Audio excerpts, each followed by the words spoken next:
out of our misery with Tails? What do you mean by out of your misery? Well, like, is he going to play?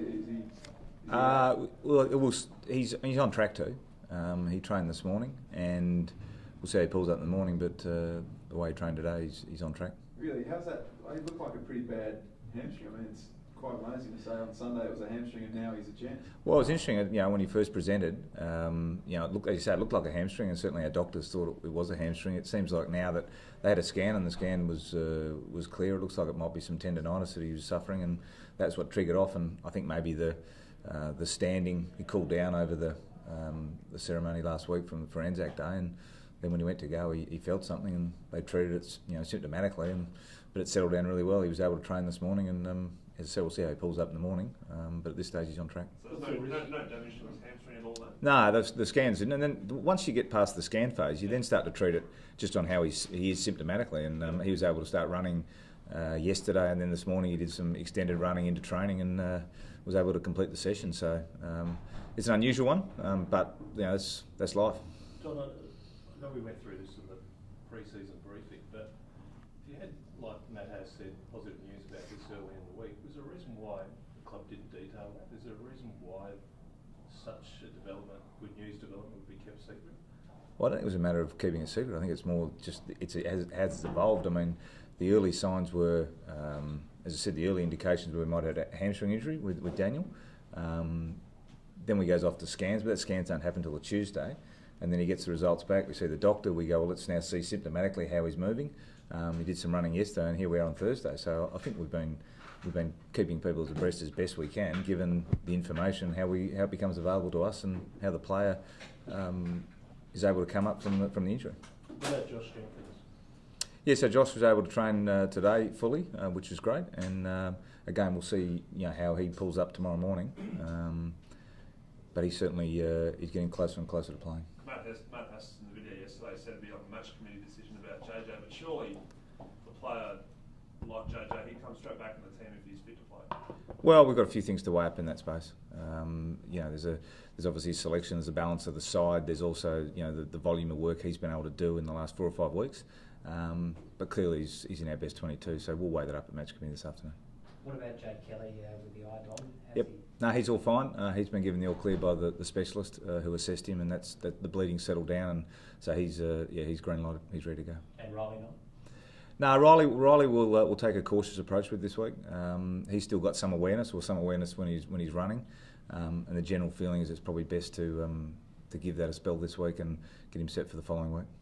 In terms of Richmond, you played them in the pre-season game, and we always wonder about what pre-season games tell us later in the year. Is there any relevance to that one? A little bit. I think the way that Richmond are playing hasn't really changed since the JLT games, and they're playing some good footy. So we got an opportunity to see how they played against us on that night, and we'll get another chance on Sunday. The big lesson that came out of that night was about contested footy. Again, your point was really emphasised. Where do you think you stand now in developing that part of your game? So far, you would think on the 5 and zip it's okay, but where do you think it's at? Well, I think we've made progress. There's more room to go, but I know in the early conversations around contested ball, and as I said, it's not purely the midfield; it's across the ground. But we face a challenge against Richmond, who are very strong in that area as well, and that's the nature of this game. It doesn't stop for you, it doesn't rest for you, and we're both coming into the game with good winning form, both playing good footy. So it sets it up to be a cracking game of footy. Pretty high scoring. I mean, you're one of the highest scoring teams in the league. How do you assess your ball movement, particularly the speed of your ball movement? Yeah, well, that's been a real positive for us. I mean, the last couple of weeks in particular, we got off to some good starts. We're able to move the ball really well.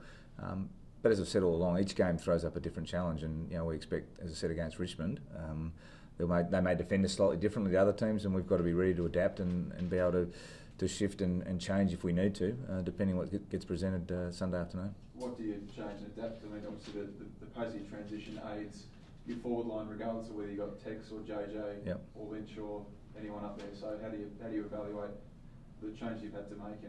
Well, it is circumstantial. I mean, sometimes we're able to move the ball quickly, and that's our preferred method. But that won't always be the case. And then the challenge will be how do we then maybe move the ball in a different way to be able to still move it with speed, but take the ball forward. we'll see what opens up on Sunday. Is it that, just generally, is it that speed that renders sort of whoever is in your forward line sort of not as, not inconsequential, but it doesn't matter whether it's Walker or JJ, the speed of... I think if you can get the ball in any, it's the same in any sport really. If you can get the ball moving and you get it through your midfield and to your forwards quickly where there's the lack of density, you're going to be in a good position to be able to score. And that's, we try and do that. Can we do that all the time? No. So we've had to find other ways. And certainly this year we've already experienced some games where we've had to find a different way, and that's part of the evolution of the group. John, when you talk about Richmond and the way they defend, have you noted West Coast in the Melbourne game how they really do hold up teams at half back and force them to kick to half back? What's that with Richmond? Richmond, yeah. Yeah, look, they've got a very strong defensive mechanism in place, and we'll, like we do each week, we scout our opposition and really clear in terms of how we think they want to play and their relative strengths. And they've won 5 games. They're playing really good footy, and that means their numbers are really strong around the contest with their midfield stuff. Their scoring efficiency is pretty high, and they're defending the game really well. So it's a good challenge. Don, what do you make of some of this commentary?